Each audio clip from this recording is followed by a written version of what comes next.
ಏನ್ ಮಾಡ್ತಾ ಗೊತ್ತಿಲ್ಲ ಮಾಡ್ಕೋಬ ಅಂತ ಹೇಳ್ತಾರೆ ಅಂತೇಳಿ ಕಷ್ಟಪಟ್ಟರು ಕಟ್ಟಿರ್ತಕ್ಕಂಥ ಸೊಸೈಟಿಗಳನ್ನ ಚನ್ನಪಟ್ಟಣದಲ್ಲಿ 20 ಸೊಸೈಟಿ ಕೇಳ್ತೀಯಾ, ಮಾಗಡಿನಲ್ಲಿ 15 ಸೊಸೈಟಿ ಕೇಳ್ತೀಯಾ?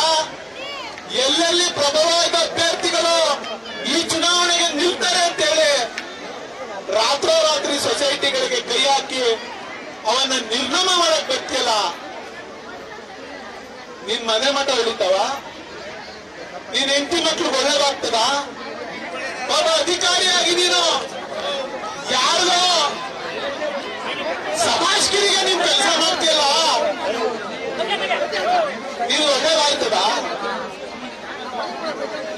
ಮಾನ್ಯ ಡಿ.ಕೆ. ಶಿವಕುಮಾರ್ ಅವರು ಹೇಳ್ತಾರಂತೆ, ಈ ಅಧಿಕಾರಿ ಹೋಗಿದ್ದಾನೆ, ಚನ್ನಪಟ್ಟಣದವರು ಬಿಳವಸ್ವಾಮಿ ಹೊಡಿತಾರೆ, ನಮ್ ಜಿಲ್ಲೆಯಲ್ಲಿ ಯಾರಿಗೂ ಎದುರ್ಕೋತೀನ ಬಿಡ್ತೀನ, ಚನ್ನಪಟ್ಟಣದವ್ರಿಗೆ ಎದುರ್ಕೋಬೇಕು, ಹೊಡಿತಾರೆ ಅಂತಂದ್ರೆ ಅವನು ಹೇಳ್ತಾನಂತೆ, ಪಾಪ ಹೊಡೆದ್ಬಿಡ್ತಾರೆ ಸ್ವಾಮಿ ನನ್ಗೆ ಅಂತ. ನೀನ್ ಬಯಸ್ಕೋತೇವ ಒರೆಸ್ಕೋತೇವ ಗೊತ್ತಿಲ್ಲ, ಇಷ್ಟು ಸೊಸೈಟಿನ ತೆಗಿಬೇಕು ಅಂತೇಳಿ ತಾಕೀತ್ ಮಾಡ್ತೀರಲ್ಲ ಸ್ವಾಮಿ. ಮಂತ್ರಿಗಳೇ, ಉಪಮುಖ್ಯಮಂತ್ರಿಗಳೇ, ಇದಾಗಿ ಈ ಜಿಲ್ಲೆಗೆ ಕೊಡ್ತಾ ಇರ್ತಕ್ಕಂಥ ಕೊಡುಗೆ, ಒಳ್ಳೆ ಸಹಕಾರಿಗಳಿಗೆ ನೀವು ನೀಡ್ತಾ ಇರ್ತಕ್ಕಂಥ ಗೌರವ, ಇಲ್ಲಿ ನೀವು ಪಕ್ಷಪಾತ ಮಾಡಿ ಅಧಿಕಾರ ಹಿಡಿಬೇಕು ಅಂತ ಹೇಳಿ ನೀವೆಲ್ಲ ಇವತ್ತು ತಾಲೀಮನ್ನ ಮಾಡ್ತಾ ಇದ್ದೀರಿ. ಎಲ್ಲಿವರೆಗೂ ನಿಮ್ಮ ಅಧಿಕಾರ?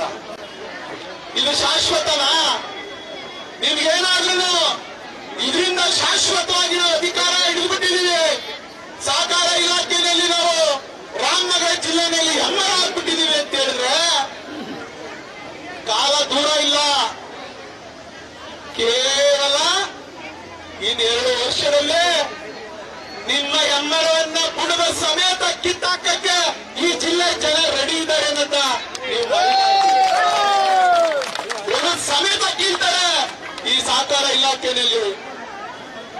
ಅಧಿಕಾರಿ ಸ್ನೇಹಿತರುಗಳೇ ಹೇಳಲಿಕ್ಕೆ ಇಚ್ಛೆ ಪಡ್ತಾನೆ, ಇಲ್ಲಿ ನಮ್ಮ ನಾಯಕರಾದಂತ ನಿಖಿಲ್ ಅಣ್ಣವ್ರು ಬಂದಿದ್ದಾರೆ, ನಮ್ಮ ಪ್ರಶ್ನಾತೀತ ನಾಯಕರು.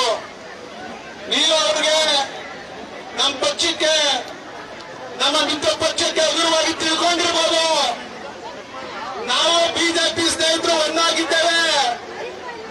ಇವತ್ತು ಚುನಾವಣೆ ನಡೆದ್ರು ಈ ರಾಜ್ಯದಲ್ಲಿ ಅಧಿಕಾರ ಆಡಳಿತ ಮಾಡ್ತೀವಿ ಅಂತೇಳಿ ಕಾಂಗ್ರೆಸ್ನವರೇ ಹೇಳ್ತಾರೆ, ಬೇರೆ ಯಾರು ಹೇಳೋದಿಲ್ಲ.